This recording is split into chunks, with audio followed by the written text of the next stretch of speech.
to The One Show. Coming up, with childhood obesity on the rise, we want you to tell us your favourite nicknames for fat kids. Well, Phil Tufnell will be on the road meeting the 8th dullest family in Swansea. What is that all about? I'd watch that show. I would. John Culshaw and Debra Stephenson.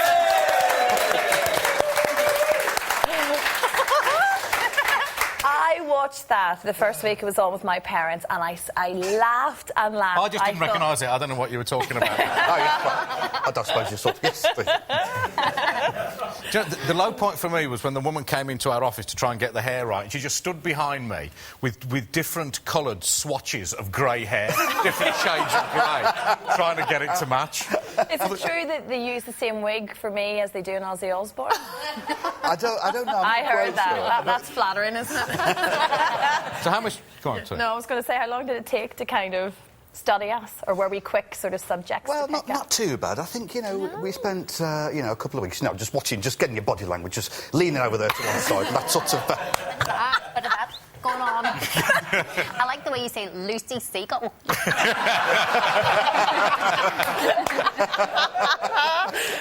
Oh, good. I forget we're on TV here, actually. Yeah. Oh, it's brilliant. Right, let's press on with Yes. the show. Let's press on. We've actually... That's a good Adrian word, that press on. Look, pipe down now, Yeah, right? serious stuff. One of the many disturbing things about our prison population is that it's thought more than 10% of prisoners are ex-servicemen. That all right looks at why so many men trained for warfare fail to cope with civilian life.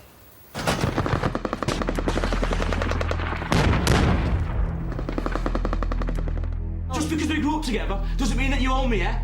I never said it People was... change, yeah? People grow up. People turn out not to be what you thought they were. Why don't you just accept it? For most of us, this is compelling drama. But for too many former members of the armed forces, it hits much closer to home. You see, after the homecoming parades and the warm welcomes, there's another battle facing our veterans. And for some, it can be the hardest of their lives. I thought it was something to be really proud of, but then when you come out and you get job rejections, and basically it's like all your achievements in the army don't mean nothing. When Matthew left the army 14 years ago, he felt ill-equipped to deal with civilian life. You're just left to your own devices. There's no support network, there's nobody to turn to, there's just nothing. Matthew found himself on drugs and on the streets, and was jailed for theft and carrying a knife. He can understand why so many ex-servicemen end up swapping army life for prison life. A lot of them will be in for violence and that. Within the army, it's drilled in you to fight, kill, and it's throughout your army career. And when you leave the army, you kind of just go from that to coming out and think, no, right, I'm a normal person now, I can't fight ever again. It's staggering to think that there are 8,500 ex-services personnel in prison right now. That's nearly 10% of the prison population. And the number of ex-forces personnel banged up for violent crimes has doubled in the last 4 years. But for Sue, these figures don't come as a surprise. Her husband narrowly avoided jail after he went from fighting on the front line to fighting mental health problems. Why do you think Carl found it so difficult to adjust to life outside the forces? He'd been trained so much for 14 years to be a soldier, to be a good soldier, a strong soldier. And when he left the army, it was almost as if he couldn't switch that off. He was trying to fight in a community that he should have been settling in. In 2006, he had a breakdown, and I took him into hospital, and he ended up being sectioned. Unfortunately, he was held in a police station for 24 hours. It was the most stressful day of my life ever. Carl's condition is now stable, and the couple devote their energies to helping ex-forces prisoners serving time in jail. But Sue insists it's the government's responsibility to look after veterans properly.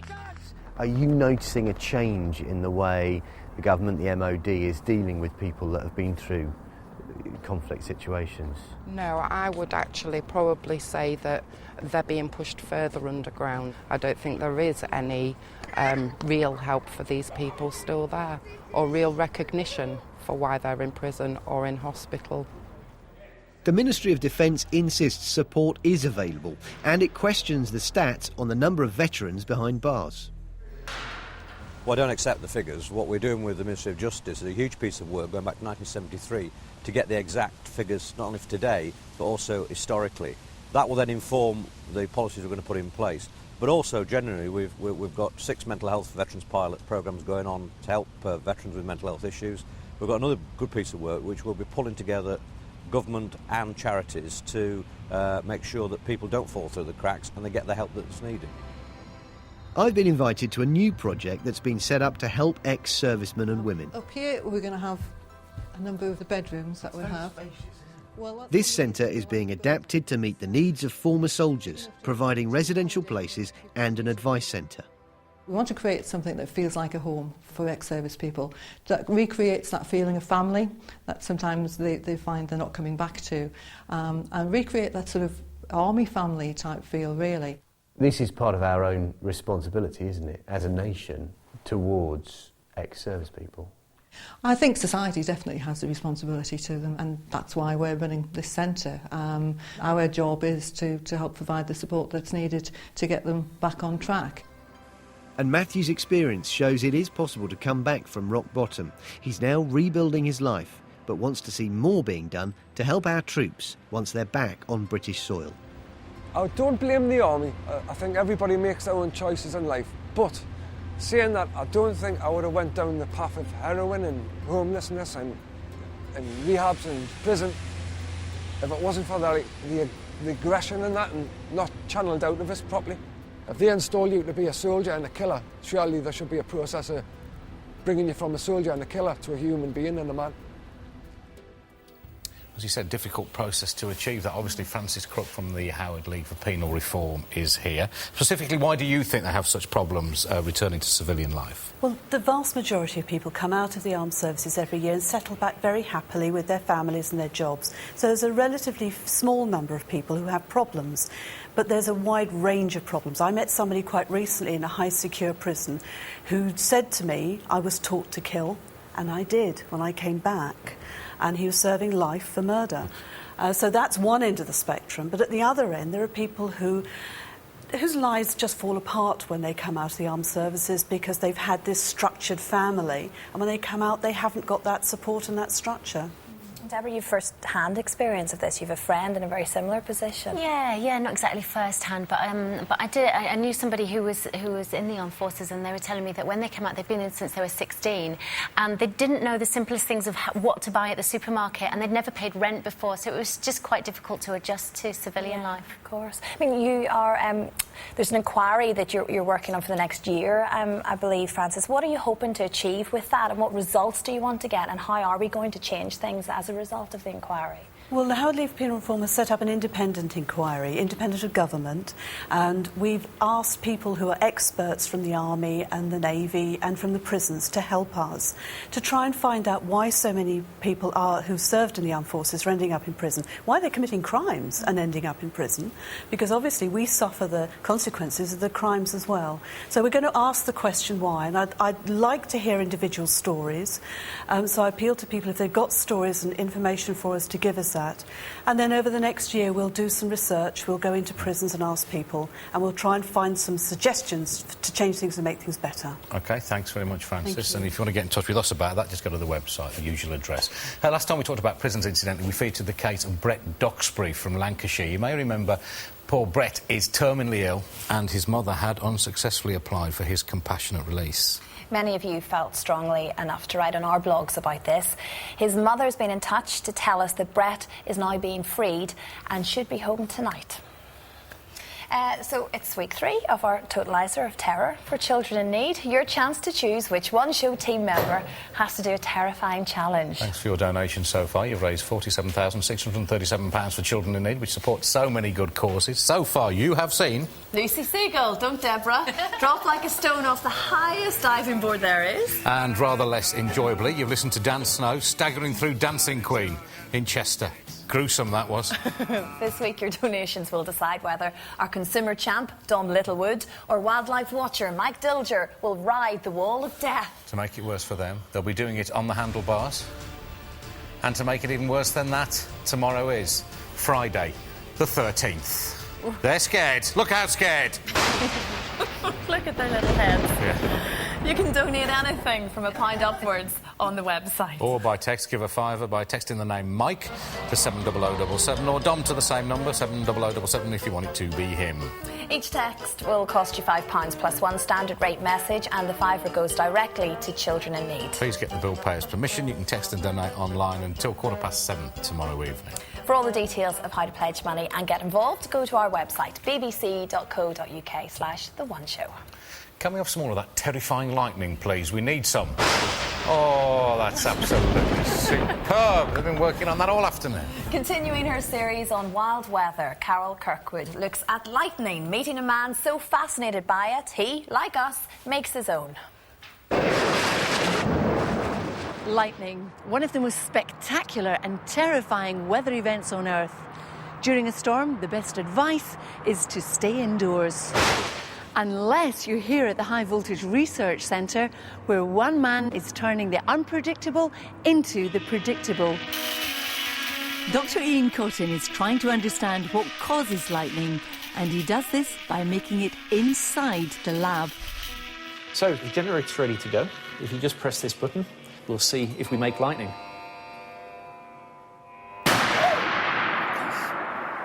So... Gosh, I got fright. That was spectacular. In the lab, Ian makes lightning bolts just 3 metres long, but in nature they can stretch for 30 kilometres and contain 100 million volts of electricity. Well, lightning is made by water vapour and ice droplets colliding with each other. And when they bang into each other, they make static electricity. So in a thundercloud, you have mainly negative electrical charge, and on the Earth, you have mainly positive electrical charge. So in exactly the same way you may get a small spark from your finger when you touch a car door, if the car's charged up, lightning is trying to get rid of the static electricity from the cloud to the ground. Every year, up to 60 people are injured and 3 killed by one of the 300,000 bolts of lightning which strike the UK. Worldwide, the death rate is estimated at 24,000, making lightning one of the deadliest weather killers on Earth. But it's not just the high voltage that makes lightning so dangerous, something scientists are investigating here at the Cobham Lightning Laboratory. John, what do you do here? Well, we simulate the effects of a severe lightning strike to aerospace structures, in particular aircraft structures, because aircraft get struck about once a year. An aircraft you go on holiday in, that's probably had one lightning strike during a year. Inside the lab, the aluminium panel represents an aeroplane wing. The scientists are testing whether it can withstand a lightning strike. Their results will be used to design tougher, safer aircraft. Look at that, look at the holes! Yeah, this is a very severe strike we've done here. A single strike can reach 30,000 degrees Celsius, more than 5 times hotter than the surface of the sun. But despite being struck regularly, the last aeroplane crash caused by lightning was well over 40 years ago. And this melon demonstrates what happens when lightning meets anything, like us, that is made mostly of water. The water vaporises instantly, causing the melon to explode. So, why aren't all lightning strikes fatal? If you're hit by lightning, 2 things could happen. The lightning bolt could go into your body, and if it does and it goes past your heart, it's got a very good chance of actually stopping the heart. But in a lightning storm, it's often wet, it's raining, and the outside of your body is also quite conductive. So lightning may actually just flash down the extremities of your body on the external surface, and you might get some burn marks, but you wouldn't actually be killed. In fact, Ian believes that not all reported lightning strikes are direct hits. If you've been even 100 metres away from a lightning strike, it's spectacular, noisy, you can sometimes feel a pressure wave. If lightning hit where you were standing and I was here, I would probably be blown off my feet by the pressure wave and the noise, so I'd think I'd been hit when I hadn't. If you're stuck outside in a storm, the best advice to avoid a lightning strike is to crouch down and make yourself as small as possible. For the 1,000 people a year worldwide and the countless aircraft, buildings and machines struck by lightning, the work of scientists will hopefully one day bring new ways to predict, prevent and finally understand this enigmatic weather. Carol Kirkwood. And we want to pay tribute to your fantastic show, and we just can't. It seems so little what we can do. Eamon Holmes, magnificent. Ross Kemp, superb. Michael McIntyre is just perfect. Why do I always say I'm going to have a cup of tea when I will have it in a mug, but I will still say I am going to have a cup of tea? I mean, what is going on there?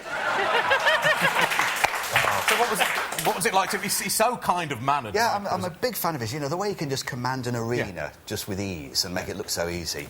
You know, he's a great fan, but you know that sort of real strong voice. Yeah. And the way there's a certain little bit of nodding that goes on at that certain point in the joke. Sort of builds and builds. I love doing Michael McIntyre. And the hair wobbles. The hair. Yes, the hair does sort of...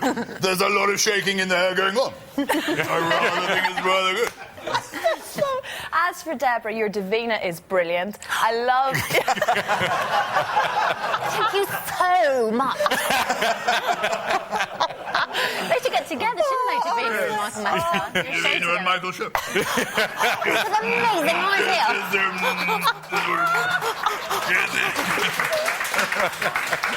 Honestly, you're just making me laugh. Yes, that's Davina, and this is the Minogues. It's Kylie, to be specific. Oh, it's an evening gig. OK. And what are we talking about here? Sort of 5 or 6 songs? Lovely. And what sort of fee would you be paying? 50 quid? Just a second. Danny, it's for you. Oh, it's a great script. Who's your favourite one to do, Debra? I think I like Danny. She's amazing. What an amazing vocal performance that was. But, you know, the thing is, I am considerably more expensive than 50 quid. What about you, John? Just, you know, going from Danny, fond of Simon Cowell, I thought that was a very good vocal performance. I'm going to put you through 3 S's. I quite like DCI Gene Hunt from Ashes to Ashes. Yeah. He's got a great attitude on him, and he shouts everything, which is quite enjoyable to do. And you get to drive the Quattro. Fire up the Quattro. Yeah, he's a great guy as well. We got some archive of you from Opportunity Box. Yes, he's going back a good long way here, doing Scylla.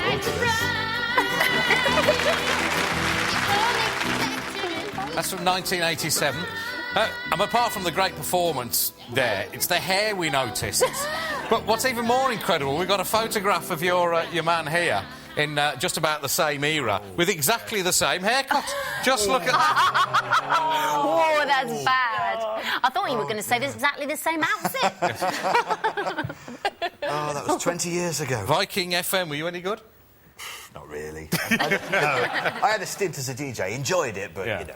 In Hull, where I'm from. Yeah, that's it. We didn't know I'd read the weather as Frank Bruno, and I kept getting fired for reading the weather in the wrong voices and them types of things.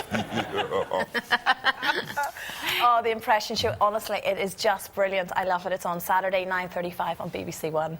Fantastic. Next, bees. Yes. All week, our wildlife... You grabbed my hand there, thank you. Our wildlife pair, Mike Dilger and Miranda Krestofnikov have been trying with quite spectacular success to talk to animals. Tonight, bees. If it was me, I'd just do a bit of buzzing and then give up. Mike tries rather harder than that.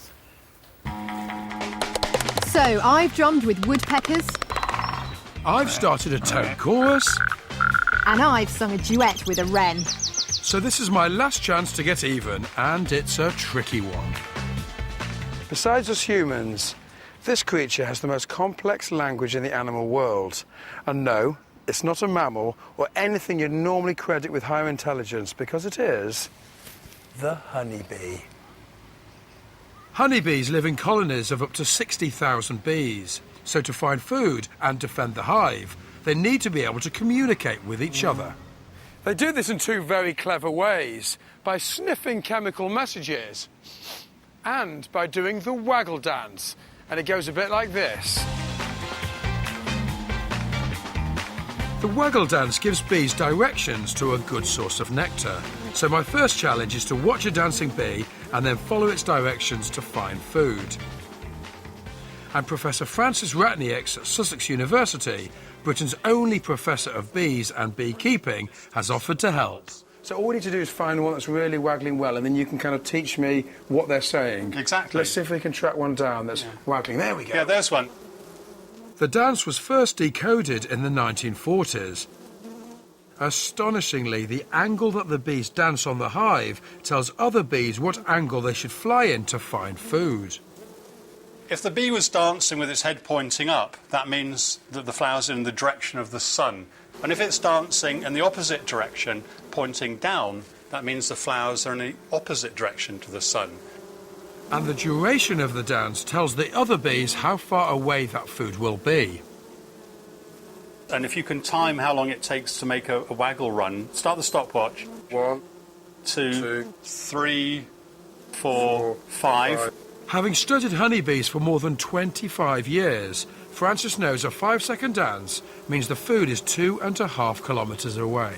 So that bee is precisely saying to the other bees, at 2.5 kilometres in the opposite direction to the sun, that's where I've been foraging, and if you go there, you can also find a good patch of flowers. That is absolutely mind-blowing. And Francis believes he can pinpoint exactly where they're going to be feeding. Looks like they're going directly over the church and near the church or just past the church. So, with map in hand, I'm off to find those foraging bees. Francis's bees are darker than most honeybees, and that should help me identify them as his. And after half an hour's yomping, I found a likely spot. Well, 500 metres beyond the church, we're about 2.5 kilometres from the university. And would you believe it? Right down in front of me, one of Francis's bees. That is astonishing. So I've learned the bees' language, but can I actually encourage them to talk to each other using their chemical signals? At the lab, Francis believes we can get the bees to chat by confusing them slightly.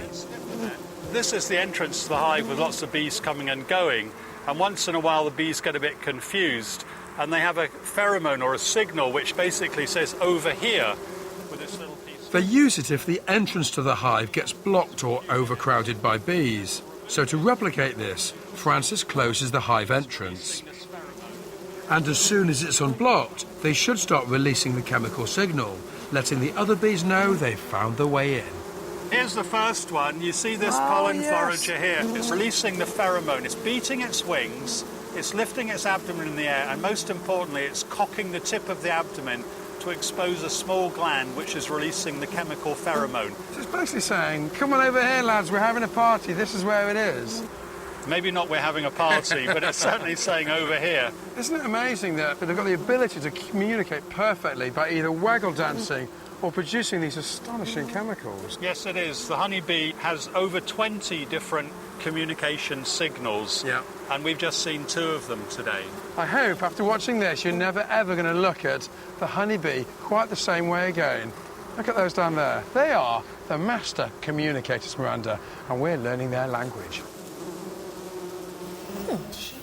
Mike Dilger's here. Now, honeybees are in danger. What seems to be the problem there? They're being attacked on all fronts, Adrian, at the moment. The loss of wildflowers, pesticides, these horrible things called varroa mites, which are killing colonies. They've gone down from 1 million colonies to 250,000. And the important thing is, they're responsible for 35% of all the food we eat. We totally rely on bee pollination. It's worth hundreds of £millions a year. And I hope people like Francis and all his bee colleagues can hopefully turn around, because if not, we could lose the bees in 10 years. It's so depressing. Yeah. Keep our bees! Would it be like that film about bees where just everything dies? I don't see. Yes. That's what Einstein said. Movie or something. What did Einstein say? He said we lose the bees and we're all going to die. Not in those words, but that's kind of what he meant. Anyway, my granny keeps bees. We asked for your animal impressions, didn't we? Oh, yeah. Oh, you two think you're good at impressions. Oh, you need to hear this. Our viewers are fantastic. We've got this phone line, and let's get on the phone and leave animal impressions. It's great. Right, Alex, little child. He's 11 years old. He's from Bromley, flying very high with this one. I'm going to be an eagle.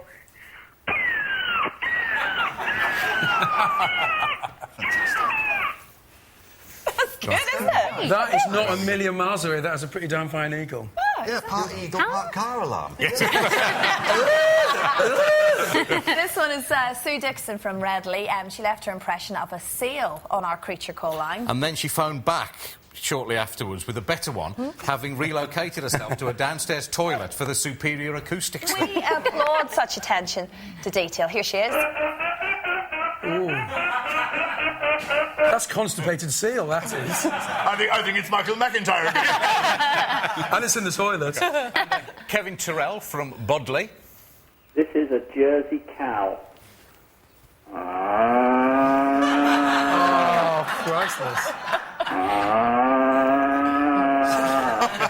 That's more of a Frisian as far as I'm concerned. So specific, Jersey cow. That's got it for me. That sounded like the start of the Rivers of Babylon. And finally, Mike Robinson in London. Chimpanzee.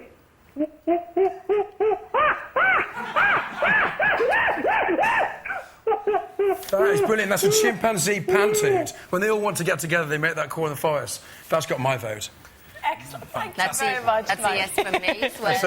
It's a final yes from Simon in the corner. Absolutely. You've got a great voice, Mike. You're a great impression. Oh, no, I see some lampooning coming on. Thanks for all your donations to our Totaliser of Terror, all for a very good cause, children in need. On tomorrow's show, either Mike Dilger or Dom Littlewood will ride the wall of death. You decide who. Text costs £5 plus a standard text message. Details coming up on how to donate. Let's see how they've been gearing up. Donate to Mike. He needs a bit of fun in his life. Do you want to see a grown man cry on television? Do you? Thanks to your donations, we've raised over £46,000 for children in need. Your votes help support children like Holly and Daisy, who tragically lost their dad 2 years ago. It's hard to imagine what they've been through. It's probably the hardest thing I've ever done in my life, having to tell my children that their dad's dead. Penhaligon's Friends in Cornwall supports bereaved children by helping them express their feelings, finding ways of coping with loss. But they need your support to keep the project running. Donate now if you want to see Dom, Scared Witless or Mike. Your money's going to a great cause. It's the Totaliser of Terror, only on The One Show. And they're both here, they're frightened to death. My thought is, though, they're not wearing helmets for this, for the reasons they'll explain. How do you tell them apart? We don't know who's going to go on there, do we? We're going to put a big D and a big M on there. I thought they were wearing helmets. Don't get Dills, get Dom. Yes. So who is on the leaderboard? Who's ahead of who? Yes, where are your votes going at the moment? Who's it going to be on that wall of death? Which of the Baldies is going to be on there? Looking sweet. Come on. That's not good. That's not good. It can all change, Mike. No. I've got faith on Dom. He loves his motorbikes. He's a speed demon. Yeah, but historically, I mean, I broke my neck Friday the 13th, like many years ago. You know, it's a bad day for me. I'll tell you what. And you nice knowing you, Dom. £34. He does a great impression of Dom on the show, does John. Here's John doing Dom. Weekly shopping bill out of control? Why not slash that bill to zero? Bish bash bosh, don't pay for that nosh.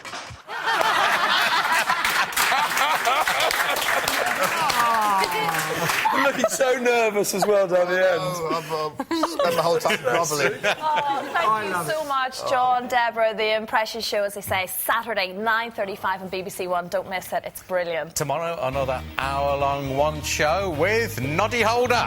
Fantastic. Brilliant. Tomorrow at See you at 7. 7. Bye-bye.